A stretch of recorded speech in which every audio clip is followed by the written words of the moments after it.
Anti-Semitic or anti-Israel? New York City's new Muslim mayor, Zohran Mamdani, has made a controversial move. He has revoked an executive order from former Mayor Eric Adams that put in place the International Holocaust Remembrance Alliance's definition of anti-Semitism.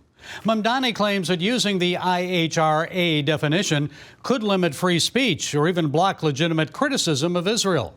Some leaders in New York's Jewish community, which number about 1 million, are worried. They say this move sends the wrong message at a time when hate crimes are on the rise. Israel's foreign ministry called it anti-Semitic gasoline on an open fire. Joining us with more is attorney Jenna Ellis, senior advisor of public policy at the American Family Association. Jenna, this first-day executive order by Mayor Mamdani isn't too friendly to Jewish families. What's Mamdani's strategy here?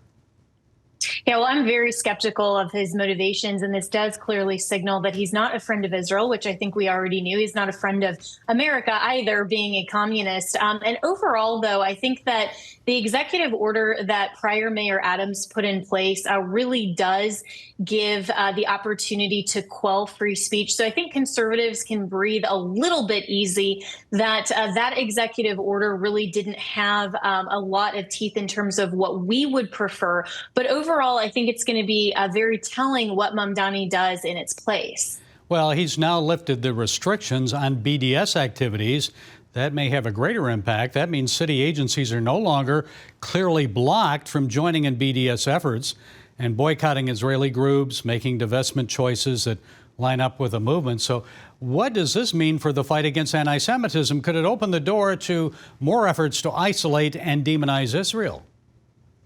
Of course. And I think, unfortunately, that's where both the left and also a segment of what I'm calling the new right are actually aligned on, unfortunately, which is this kind of anti-Semitic, anti-Israel, and on the right, America only type of framework, which is very dangerous when you consider not just the geopolitical strategy that America has always consistently held with Israel as our ally, but also the theological underpinnings that the United States as a Christian nation has always recognized in terms of Israel's status before the Lord. And so I think that this is just yet another play that while Mamdani claims that he's going to continue to put forth some hate speech efforts, really this is an anti-Israel, pro-Palestine move, which is just in line with his woke communist anti-Israel objectives. Okay, and other issues for Mamdani. He pledged to tax the wealthy to help raise funds to provide free bus rides, child care, other social benefits. So how do you expect wealthy people in New York City to respond? How might that affect families, help or hurt them? Yeah, of course it hurts them. And I think it's an indication, Gary, that Mamdani really doesn't live in the real world. Communism, where it has been tried, has always failed. And this absolutely flies against free market capitalism, private property interests, all of the biblical values that underpin America's founding and conservative founding principles. And I think the way that a lot of New Yorkers are going to react are going to move. And so Governor DeSantis here in Florida, my home state, is kind of bracing for that impact. And if New Yorkers come to Florida, we just hope that they won't bring their policies and their Democrat votes with them. Yeah, that's what people out west have said in Utah and Idaho about Californians, I think. Mayor Mamdani has just named Sia Weaver as the city's new tenant advocate. The New York Post reports that 7 years ago, Weaver called for home ownership, or she called home ownership white supremacy, and even urged the seizure of private property. So what does this mean for New Yorkers? Should we be worried about this thinking in City Hall? Of course. And hopefully there will be other laws that the New York legislature will prevent from actually implementing some of these outrageous policies. And isn't it really inflammatory against minority communities to suggest that private property is just a white-only type of thing? I mean, this goes back to pre-Civil War type of slavery mentality to suggest that only white people can own private property. But again, it's a biblical value that a worker is worth his wages, private property for man, regardless of the color of his skin, because we're all one race under the Lord.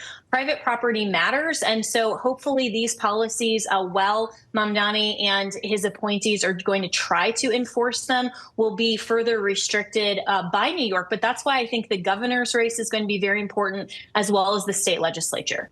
Jenna, one last question for you. So do you think there's an effort underway, or will there be an effort underway to challenge some of this in court? I hope so. And I would hope that a lot of the watchdogs and conservative groups will find every legal avenue. Democrats always do that with even good and sensible and constitutional and legal conservative policy. So things like this that override citizens' rights and infringe upon our private property rights, which the Constitution preserves and protect, absolutely should be challenged and should win. Okay, Jenna Ellis of the American Family Association, thank you for sharing your insights. Where can we catch your podcast?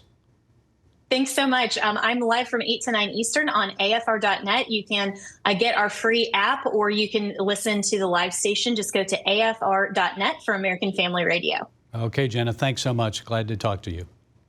Thank you, Gary.